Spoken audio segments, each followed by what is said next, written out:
Advisors. Welcome to Medicine and Health with Dr. Paul Anderson. This is a show about opening up the often mysterious world of how doctors think. The goal? To empower the listener to gain access to the best health care possible. Good day and welcome to Medicine Health with Dr. Paul Anderson. That's me. I'm Dr. Paul. So today, at least if you're listening anywhere near live, it's November 18th, 2021. So if you're in the future, welcome from the future. But keep in mind, this is November 18th, 2021 that we're talking about all this. And a lot of today, at least the base topic is taken partly from the headlines and a lot from history. So when I posted this, I think when we put it up on YouTube, the title is going to be Smallpox, Anthrax, and Bioterrorism Agents. Sounds like a real happy topic. But I want to talk about this because there have been a couple of blips in the news, some depending on what news you watch, bigger than others. And I got a lot of people asking me questions and also, kind of wondering, well, how much of an issue is this? How possible is bioterrorism? What can you do about it, et cetera? So I think that, and we'll get into all that, but I think the first thing to keep in mind is that, so bioterrorism, technically in its narrowest definition, is the use of biologic agents. So, things like viruses and bacteria and toxins from microbes and other things as a terrorist agent. So, instead of bombs or shooting or other things, you poison the water, you poison people, you do something of that nature. And so if you expand it a little bit, and we'll talk about the CDC's definitions and some history there, but beyond the biological agents, so these things that, are alive or kind of alive, like viruses, there are also toxins that are used. So we'll give a couple of examples of those that would be from the inorganic part of the world, so things that aren't alive but can still harm you. So bioterror is a real thing. I think it's important to remember that biological warfare, biological use of agents against other humans is not a new idea. You can go and look up all sorts of stories or probably YouTube videos, et cetera, about old military tactics of launching an animal that had a particular disease over the wall of a city, or putting diseased dead animals in the water supply of a city, and on and on and on, giving out blankets that had smallpox, and just all sorts of nasty things. So the idea of bioterrorism is literally terrifying if you think about it a lot.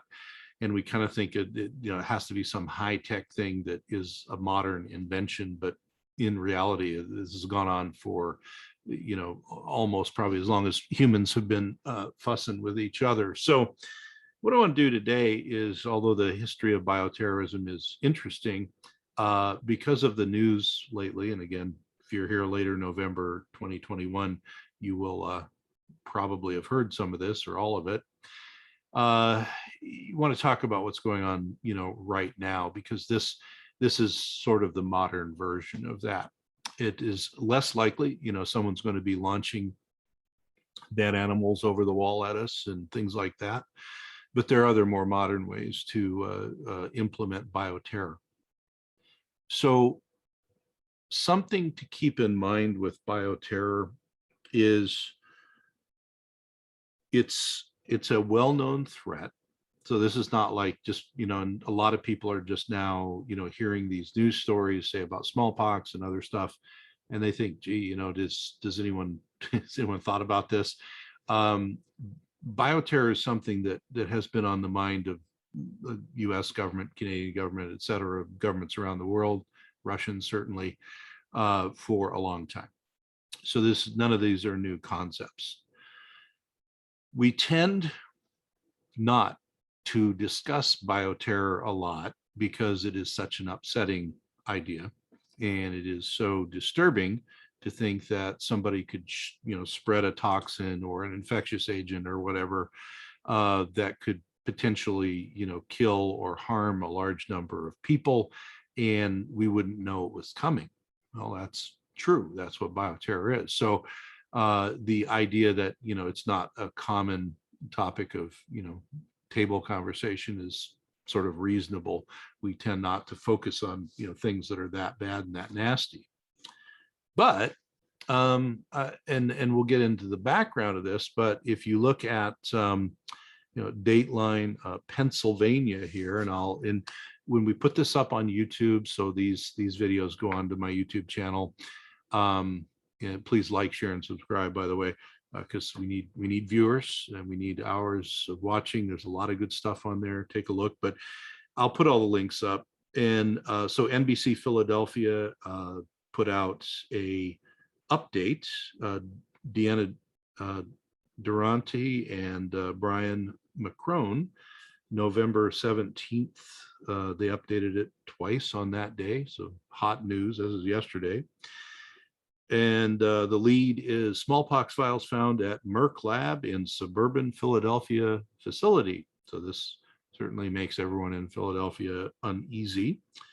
And the rest of the lead says a batch of vials labeled smallpox was found in a freezer and immediately quarantined, the CDC told NBC.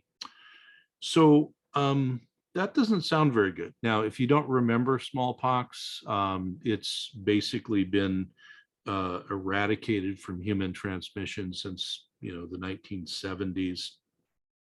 Somewhere in here, we'll talk about the last official case of transmission. And it's the kind of thing that if you're in the military, you're still immunized against it. Certain scientists are immunized against it because they may do research around that. And anybody who is being immunized before, the mid 1970s, people like myself and people older than myself had immunizations to smallpox, probably. The upside of that is, well, you did. The downside of it is most of that immunity is gone now. That was a long time ago that the last immunizations were done. So before we get into the rest of the story, what makes smallpox a perfect bioterror agent? It's the fact that we haven't had a human-to-human transmission in natural case of smallpox since the 70s. It's technically then eradicated. Okay, that's great. But that also means nobody has either native, natural, or immunization immunity to smallpox. That's not so great. So if you have a novel infectious agent that nobody in the world has immunity to, and it's a rather nasty agent, that's a really good bioterror agent. Smallpox was supposed to be, all the residual, smallpox was supposed to be destroyed everywhere in the world, except for two places. One is at the CDC, and the other is, I believe they call it the Health Federation or something, in Russia. So when the world decided, which basically meant Russia and the US decided that everyone's going to destroy their smallpox remnants that they had because it's gone, the only people keeping it, just like in the arms race, was the US and Russia. So here, the big, other than the bioterror angle here, the big news here is that this is not the CDC where they found these vials, and they have to test them and figure out what's in them. But where they found these vials that said smallpox on them, nobody is supposed to have those outside of those, the CDC and the Russians. So finding them at a suburban Philadelphia Merck facility by accident is remarkable. Okay. So that's one level of problem. Next level of problem is this is a bioterror agent no one is supposed to have outside of those two government agencies, and the deal is supposed to be, well, okay, if you're good with your smallpox, I'll be good with my smallpox, and nobody will use it against anybody. But the fact that there could be smallpox somewhere that is not with the Russian Federation or the CDC it's sort of like having a nuclear weapon that's not with the people you thought it was. That means that somebody could divert it and it could be used for bioterror. So that's really the meat of that particular story. Now, there's a lot of potential bioterror agents. Okay. It's just that smallpox, A, is a very good one because nobody has current immunity to it. And B, we haven't seen it, in real time since the 70s. And C, it's not that hard to spread as a bioterror agent. That's the other thing. If you have a bug or a toxin, and in order to spread it, you have to run around and inject people. That's probably a bad bioterror agent. Okay. There are intelligence services around the world that use that, and they will inject accidentally, supposedly people they don't like with a bioterror agent that will either make them real sick or kill them. But that's a one-to-one thing. Okay, that's a show for another day, but that's currently goes on. Okay. What we're talking about with bioterror, that's more personal, personal terror, spy on spy, that sort of stuff. Or usually it's a higher government official that doesn't like a lower government official. That's the current stories you read about. Not in the US that we know about. This is other countries. But this whole thing with smallpox, so then it's like, well, okay, we're going to talk about other bugs and how they can be bad, but smallpox is airborne, generally an airborne transmission. And so there are ways to deliver an airborne virus, in this case, or an airborne toxin, that aren't that hard to poison and infect large groups of people. Later, I will tell you a story about another agent and how the US was on pretty high alert for a while for all that. So let me just read from this NBC update, because I think they did a really nice job. It's NBC. All right. Smallpox is caused by a virus that was eradicated from human transmission in the late 1970s after centuries of epidemics across the globe. It is so deadly that only 2 laboratories in the world are allowed to have doses of the virus, the CDC main lab in Atlanta and a facility in Russia. The CDC said, now this is talking about these vials that they found at the Merck facility. CDC is quoted as saying, because Merck is probably wisely not talking about this, the frozen vials were incidentally discovered, quote unquote, by a lab worker. Imagine being that lab worker. The discovery occurred at the Merck Upper Gwaden facility in North Wales, about 30 miles northwest of Philadelphia, according to a source. It's not clear exactly when the vials were discovered. So we think this is pretty recent, but nobody has direct intel on that. Kind of doesn't matter at this point. They've been discovered. Merck is in the process of figuring out why it was there. Okay. So this is patently not cool. Like, this is nobody outside of the CDC's main branch in Atlanta is supposed to have this stuff. So saying, gee, we stumbled upon potentially some smallpox samples in a freezer, and we have no idea why it's there. Okay. Now, other side of the coin, while it's reasonable that, this could have been an incidental discovery. There are samples of all manner of things kept in laboratories for a very long time, especially in freezers. Okay.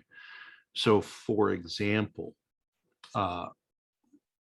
one of the ways that some tracing was done with HIV infection was actually looking at frozen blood samples that went back, into the 70s, 60s, 50s, 40s, a long, long way back.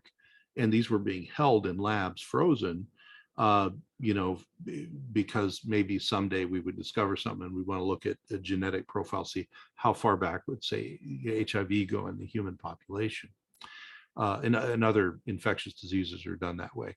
So there's all sorts of stuff stored in laboratories. But when it comes to something like this, where the government of the whole world, but in the US, have said, we're going to destroy all the smallpox samples, except for a few, that's a pretty big deal. Like, there's supposed to be a chain of custody of these things, and you're supposed to destroy them. And so the fact that these guys had it is curious. CDC investigation is underway, of course. And, they go on to say the frozen vials were just labeled, quote unquote, smallpox. Okay. And this worker was cleaning out a freezer. Again, hate to be that worker, but these were sealed vials. This person had personal protective equipment on, including glove, mask, all the things. You don't, generally anyway, you don't clean out a lab freezer without a lot of PPE on. So they believe, the worker is pretty well protected, and probably not, exposed. And they also say that, it's not like a lab leak where there was probably exposure, but the fact that they found it is a pretty big deal. Okay. And so, because that's literally a news story from yesterday, that's as much as we know. I imagine you'll be seeing news updates today and in the days to come that might elaborate more on that. But this is now a CDC investigation, and there may be other government agencies investigating too, because there's government agencies getting involved in this. What is also interesting, though, and again, kind of ripped from the headlines.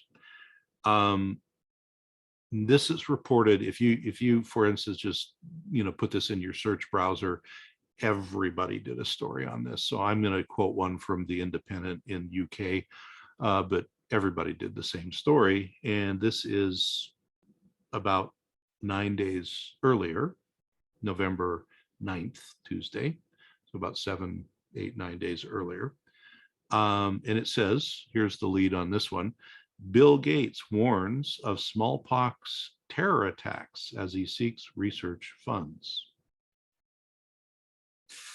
Now, a lot of the questions that I got yesterday and today were, isn't it weird that a week prior to discovering this mystery smallpox batch that should have never been there, or should have been removed a long time ago, that a week prior, we have one of the most influential people around public health saying, we need some research funding around smallpox terror attacks.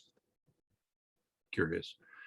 Now, like a lot of things, one thing may have nothing to do with the other, but it's made a lot of people really worried, And I think that the thing, as I said at the top of the show, when you get to terror attacks, I mean, it's something that, like, this is just the thing you don't want to talk about. You want to think about it. Okay?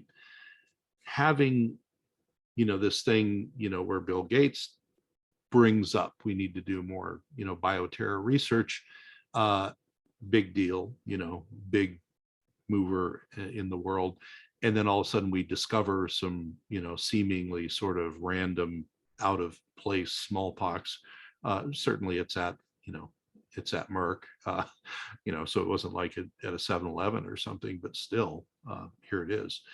And then it makes people think, well, how many other labs might have not got rid of all their smallpox? And then could terrorists have had it?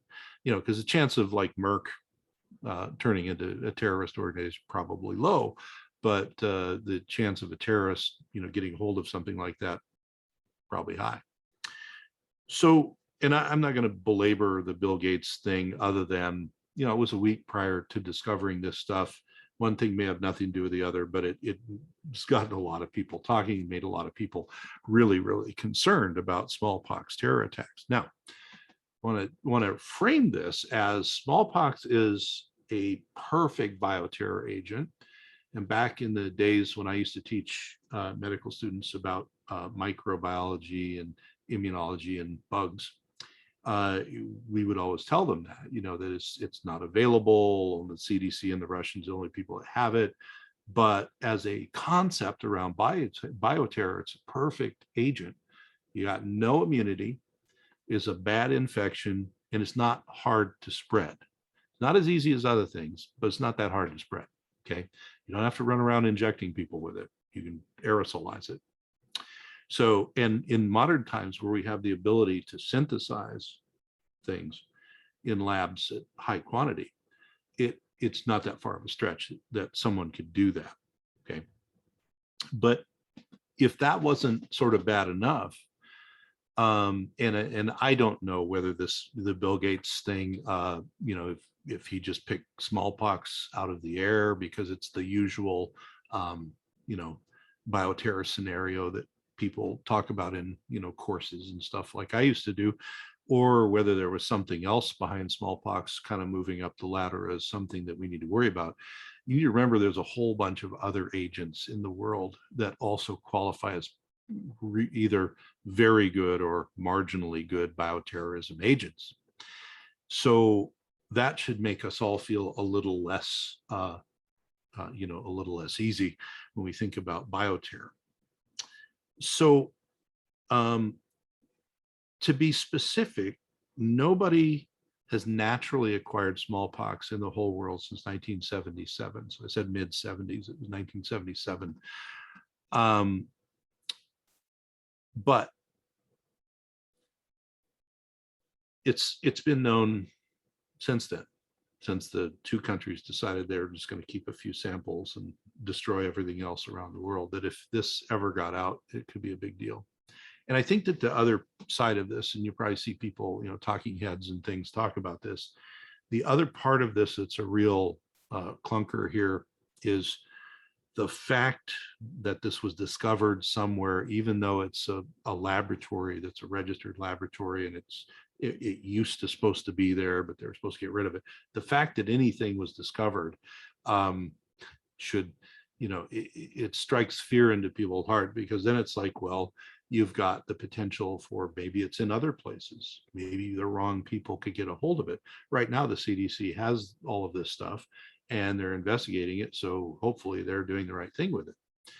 But this is the same thing that we used to think about and talk about, when USSR was breaking up and there were all these nuclear weapons, possibly in the hands of people, who shouldn't have them, or selling them to people who shouldn't have them. That can be a problem. Well, what if the same scenario happened with bioterror agents? Okay, so that kind of gets us up to date on the news of yesterday and a week ago, between Merck finding, surprise, surprise, we got something called smallpox in our freezer, and then Bill Gates a week prior saying, hey, we need to pay attention to smallpox as a bioterrorism agent. So, and I didn't look into the Bill Gates thing other than read part of the news release, but it seemed to me that's what was being said. Is a little odd that those two things happened at the same time almost. So what does the CDC tell us? And again, we put this up on YouTube. I'll put all links to all this stuff so you can find it if you want interesting and very disturbing reading. So the first thing is the CDC has a stratification of bioterror agents. Okay. Now remember, bioterror specifically is going to be microbial, and that could be the microbe itself or its toxin or some other thing. But basically, they have a category A, B, and C for bioterror agents. And then they have toxins that could be put in the water supply or something of that nature. So on the category A, These are considered high priority agents by the CDC that are very potentially easy if you got a hold of them to manufacture, to spread, and also they're very deadly. So for example, we have things like anthrax. Now we'll get into anthrax. There have been anthrax scares and anthrax sent to people and all that. Botulism, and certainly if you recall or you've heard, so botulism is a botulinum toxin, same stuff they make for Botox. So botulism toxin is not sequestered. Okay. Anthrax is not sequestered, and it's naturally occurring in the world, and you can find it and do stuff with it, and that's partly why it's such a big deal. What about the plague? Yeah, so there's actually a discrete Yersinia. Yersinia pestis is the bacteria that caused the plague. That would be a really bad one to have out there. Smallpox, and then some things like tularemia and viral hemorrhagic fever like Ebola, and then some other oddballs. The second priority is the class B bioterror agents are a little harder to disseminate. So part of it is pathogenicity, how bad is it for you? The other is how easy is it for me to give it to a large group of people? So category B are a little bit harder to get around to large groups of people. But this is things, and I won't go through all of them, but certain types of toxins that can cause like tissue necrosis, things that can be spread in the food, like some of the more nasty E. coli agents and salmonella and things of that nature. A whole bunch of other things that are often spread by birds and other animals, so they're easy to get. Staph toxin, again, easy to get. The viral encephalitis agent, so you hear about these, this is the alpha and flaviviruses. So things like the equine encephalitis of different types. And then things that can be put into the water, like the agents of cholera or cryptosporidium or other things, things that sometimes show up in the water, people get sick. Well, what if not me, but what if someone put that in our water supply? A lot of people get sick. And then, of course, for those who watched Breaking Bad, the TV show, you'll remember ricin toxin, ricin from castor beans. And again, castor beans are not that hard to find. They're not sequestered either. So if you see this, the class A and class B things, most of these things are not sequestered. Okay. So if you have somebody, now I will tell you that if you're somebody who has the technical knowledge to produce microbial, contaminants or toxins, et cetera, usually the government knows who you are and keeps track of where you are.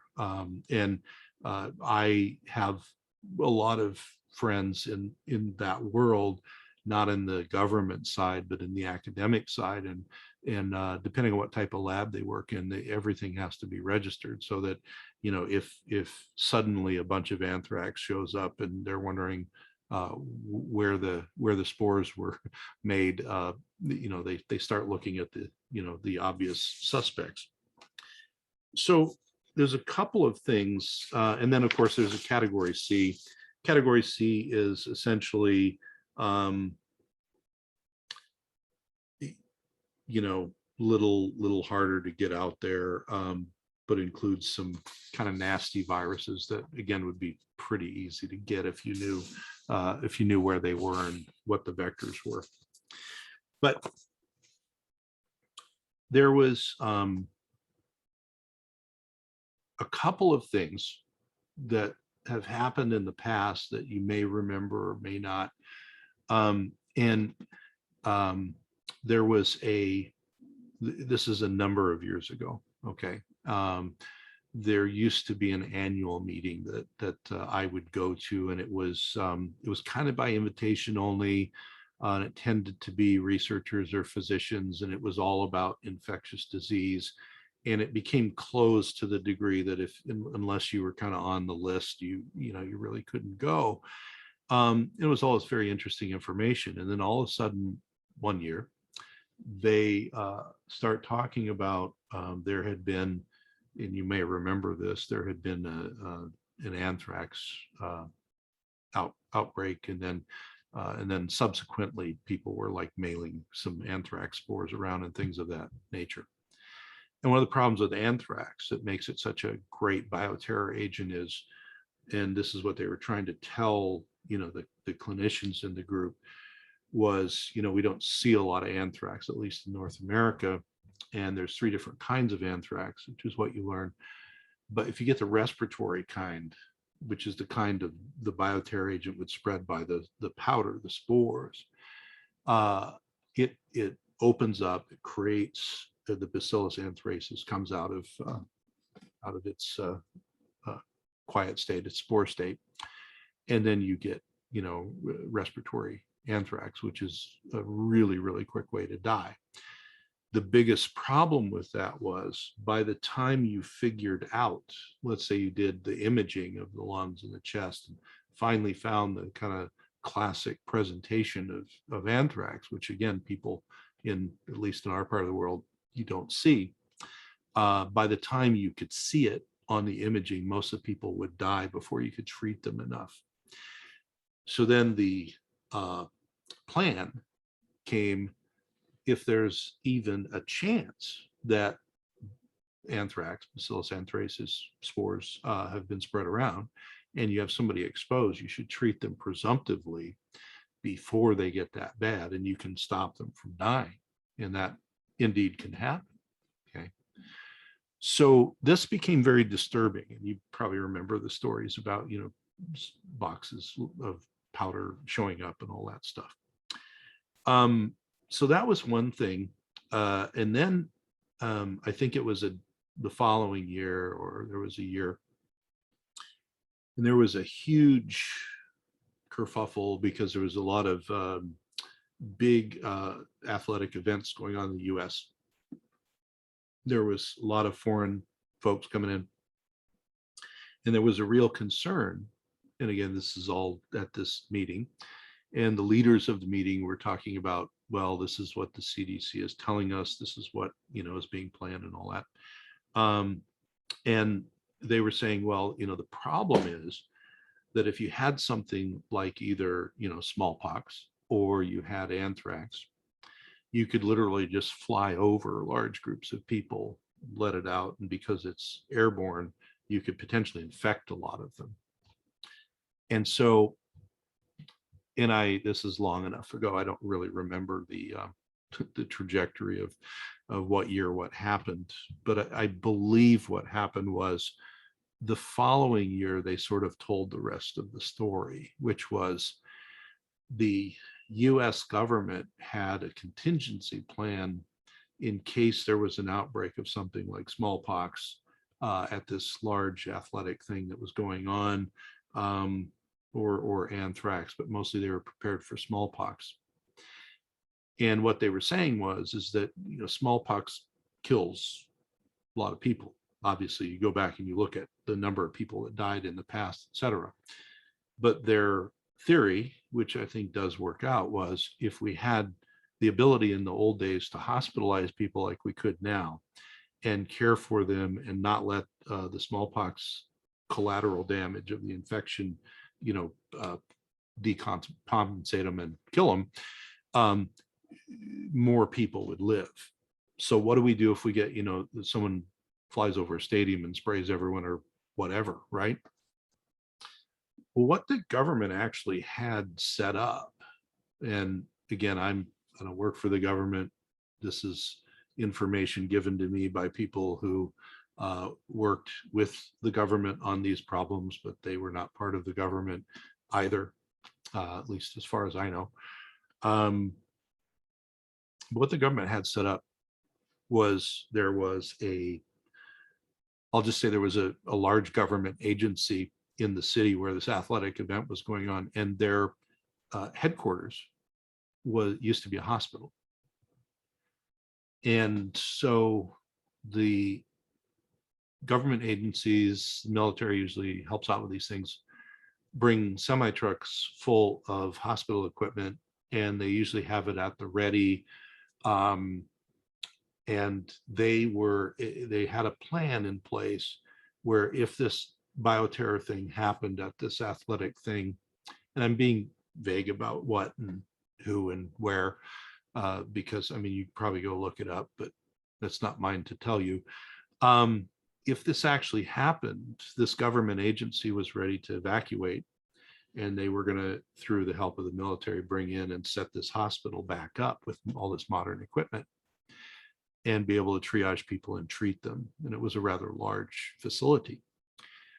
The other thing that they had were medicines, I'll just say, that were available to help with a couple of different types of bioterror agents that could be taken from, let's say it was the CDC, let's say, I don't remember, but a government agency that deals with infectious diseases. And they had jets on standby that could fly the medicine to this city very quickly. Now, thankfully, that never happened. But in hearing this, and I believe that's the order it went in, there was sort of, I think there was the anthrax stuff, and then there was this potential smallpox thing, and it was just a potential. And then to hear after the event, because they didn't tell us before the event that they had this big master plan, here after the event, the amount of master plan that went into what happens if this goes on, is it does a couple of things. One is, it tells you that this is not something that is taken casually at the level of the government, which is good. It also tells you that there are a lot of moving parts to the infectious disease and public health response system. Now, we think of this, again, this is November 18, 2021. We think of this in regard to COVID, and we think, geez, they did this maybe good, this was bad, or whatever. This type of response has a little more history. So COVID was novel and all of that. And COVID has showed us, what a novel agent, like, okay, smallpox would be novel now to anybody who's alive, right? COVID tells us what smallpox could do if it really spread around and was, really used in an area. Now, it's not going to, transmit probably like that. But if I was a terrorist and I wanted to get you in your area, or you destabilize something, it would be a great way to do it. Okay. So the government does have a lot of contingency plans. Now, are they good or bad? I don't know. I don't make them up. And I've only known about a couple of them. But when I have known about how they were working on this, they were pretty aggressive and pretty well thought out. The problem is, what if it's not an international sporting thing that's going on where you kind of know, hey, we got to watch out for trouble here. What if it's, something random, or, which, if you're a terrorist, would be the way to go. Then you have to think, well, let's hope that there's contingency plans so that if a lot of people get sick with something like anthrax, or or one of these other things like smallpox, some things happen so that not everybody, dies or gets very sick and dies. So, you take that information as you will, take it or leave it.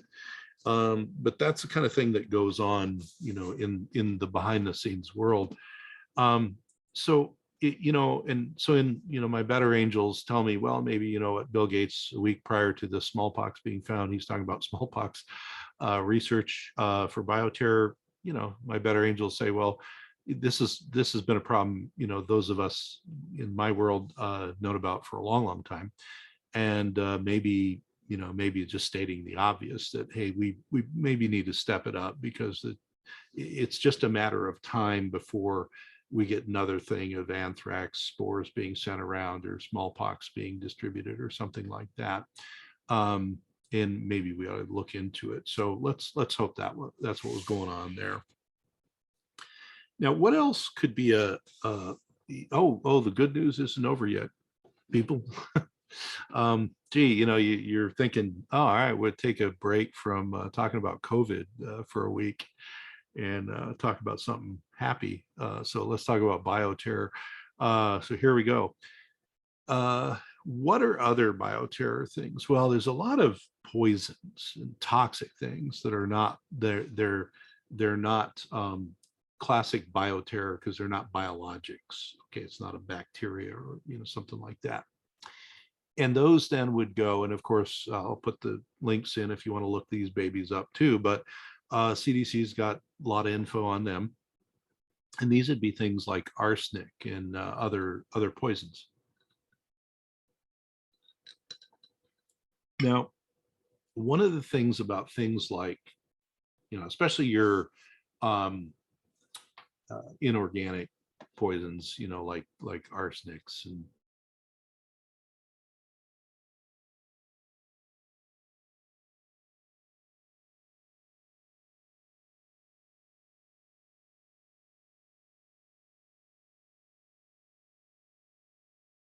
poison people, things, the toxins, the food toxins like salmonella, and some of the other toxins that go on. But when it comes to something like, say, the bad form, there's a lot of forms of arsenic, as I said, but some are very, very deadly.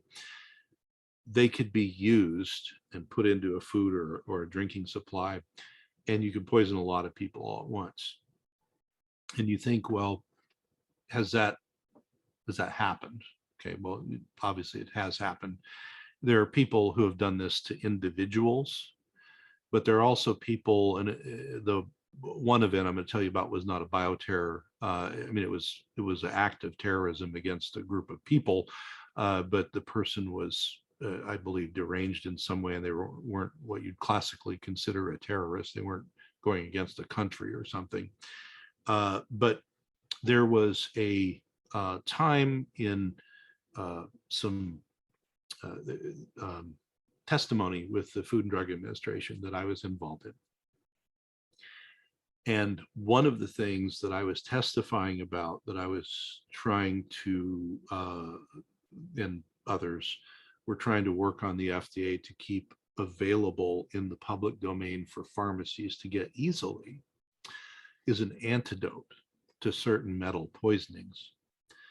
Arsenic is one that's real high on the list, okay, for this particular antidote. And so in the preparation for testimony to talk about this, this was a number of years ago at the Food and Drug Administration, there was a toxicologist from Colorado, I believe, and myself, and I spoke on behalf of keeping this antidote.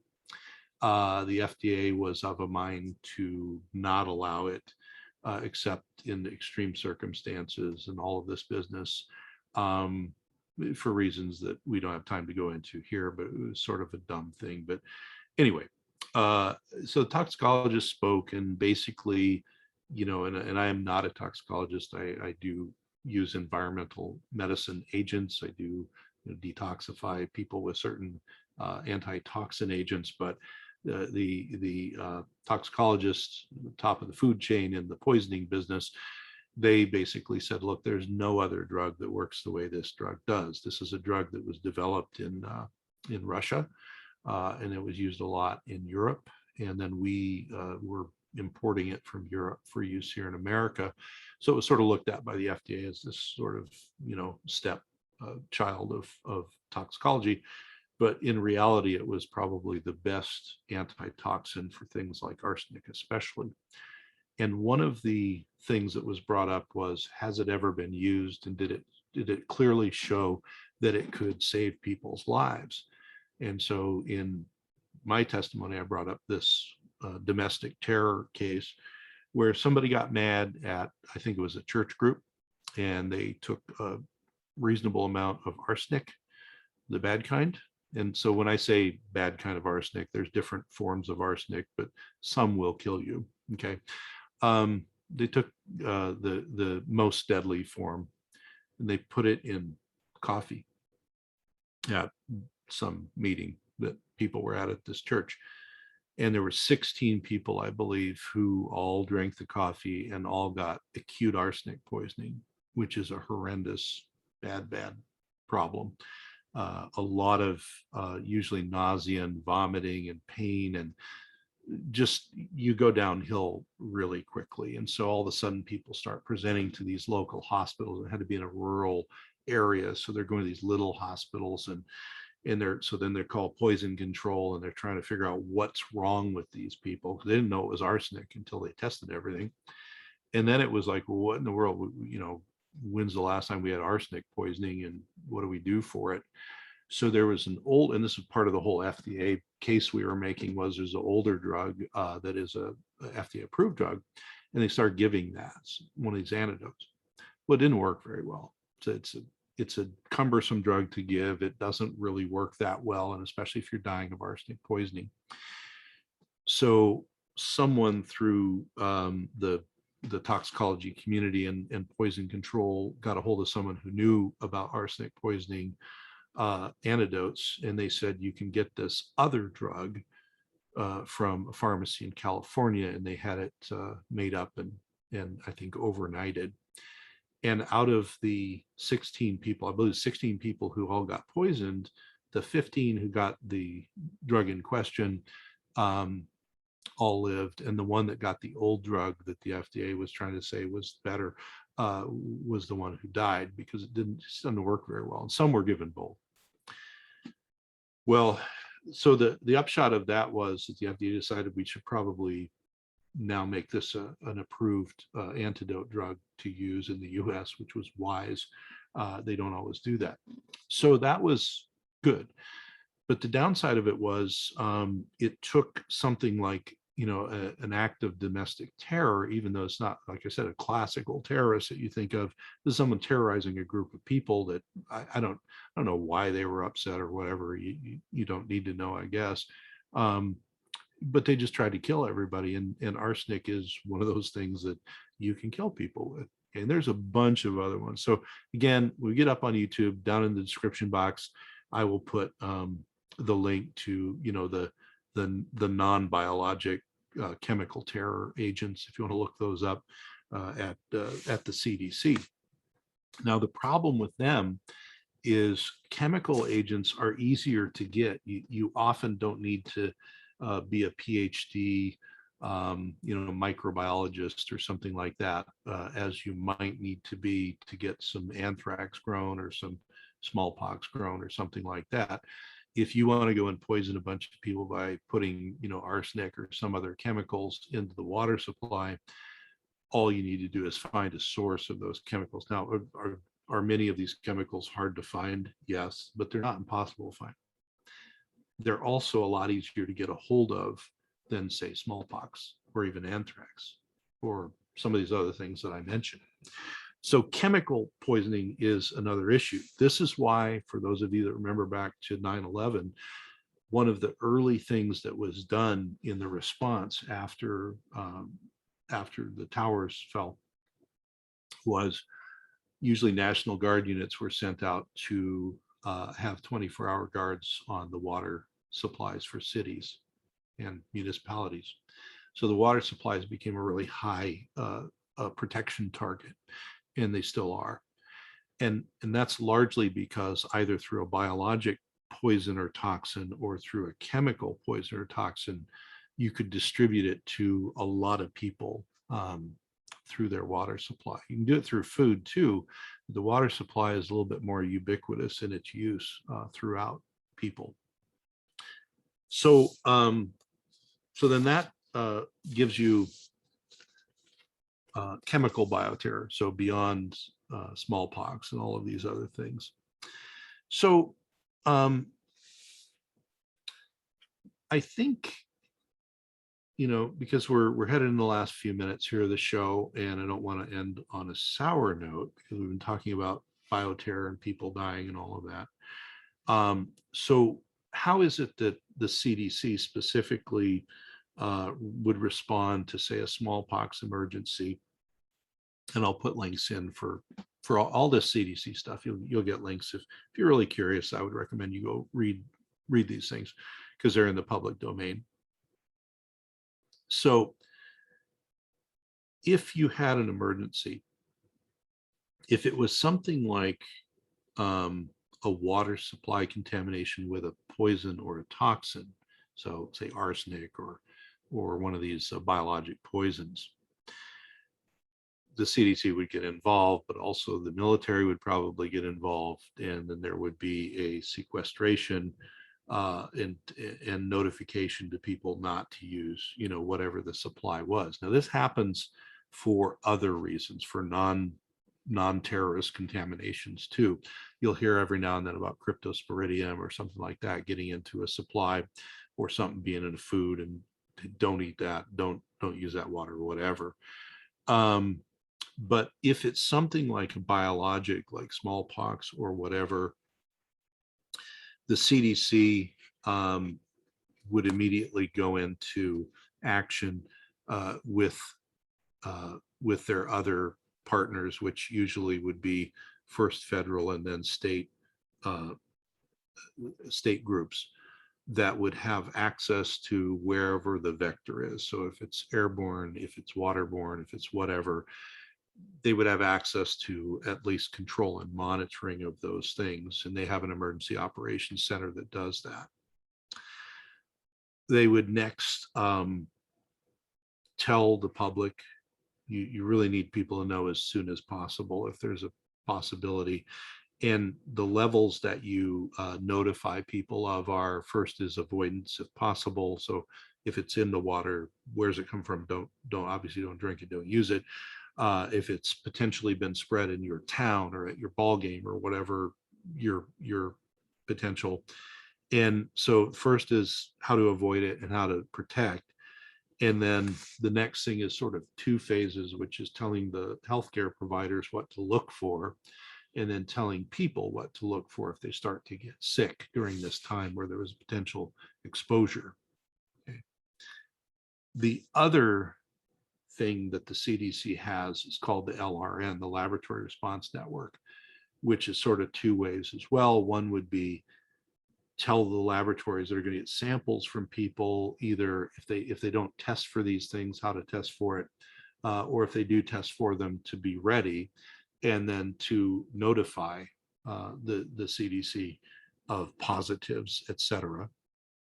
And then they have response teams that can be CDC and other government. It's not just the CDC. There's other government agencies that get involved, including the military.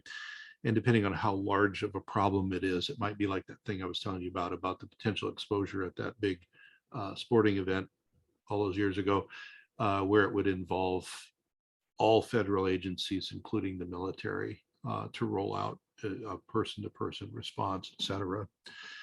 And then if there is a antidote or a vaccination or some other thing, there's something called the SNS, a Strategic National Stockpile, and that does exist. And so part of, remember I said there were jets at the ready to bring antidote to this one particular issue. The Strategic National Stockpile is there for this particular purpose. There are, and I've never been there, I don't run it, I only know from what the government people tell me about what it can do. But also I've had crossover with the national stockpile and stockpiling chemicals and drugs that I was working with and trying to get for research. And I know that they can take all of it if they have to, which they have done. And so there's a lot of things that are available through the Strategic National Stockpile. And so again, if you think, well, why didn't they do this with COVID? It's because they didn't have anything for COVID. COVID was sort of another problem. And then you go along, and let's say you're a healthcare provider, a doctor like myself, and you're in this area, it's all hands on deck. And you may be starting to see people who come in, and you need to figure out if they have symptoms of anthrax or arsenic or smallpox or something like that. Well, the CDC has very quick algorithms that you can read through that say, here's low, medium, and high risk behavior, signs and symptoms, here's the labs to do, and here's what you need to do for treatment, or where you need to send them for treatment, or whatever. Okay. So, and I know maybe that's disturbing that we have that much pre-preparedness, but I wanted to end on that as the silver lining, that we do know something about what to do with these problems.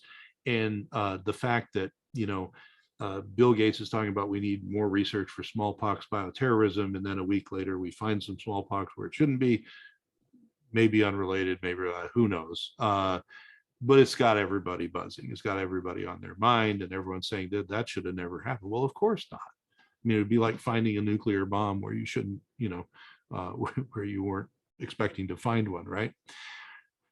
So here's the bottom line. There's a lot of this that is beyond our control, and you have to know that if it does become an issue, there is a lot of machinery certainly in North America and Europe, Russia, et cetera, to deal with this through the means that I was telling you about. There are many of these things that there are medical treatments for, or antidotes, or whatever. And a lot of it is mobilizing the medical community to know what to look for, but also to know how to treat it.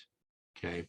Because a lot of these bioterror agents, the perfect ones, are ones that the medical community will not have treated in their lifetime. Smallpox, for example, or in many cases, anthrax or something like that, or arsenic. So that's the next thing, is there has to be a mobilization. There has to be two-way communication. And the thing that I would leave you with, because we've got like a minute left here, is yes, this is very disturbing. We're already disturbed because we've had a worldwide COVID pandemic, and it's all sorts of business going on with that. People are on their last nerve, and then all of a sudden the news is talking about a new potentially deadly bioterrorism agent. So, keep in mind that to the degree it's possible, A, not much you can do about it other than be aware. B, it's kind of hard to not think about it now that everyone's bringing it up. But C, there are mechanisms and controls in place where if something were to happen, it's not like, 100 or 200 or 500 years ago, where smallpox is just going to spread through everybody. There are ways to hem it in. There are ways to treat it. And there are ways to keep people alive with them, to a lesser degree, but even with anthrax or other stuff, and certainly with arsenic and other poisonings. All right. Well, I'm Dr. Paul Anderson. It's Medicine and Health with Dr. Paul Anderson. We always put these over. We do Facebook Lives and we put it over on YouTube. So if you're on YouTube, please like, share, and subscribe. Take a look at all my other videos there. And you can go to DRANOW, dranow.com. That's where all my media is, my newsletters, the hub to all of like the radio show and everything else. But we're out of time for this week. Next week, we'll probably pick a happier topic other than bioterror, and we'll be back. So thank you, and I'll see you in a week. You've been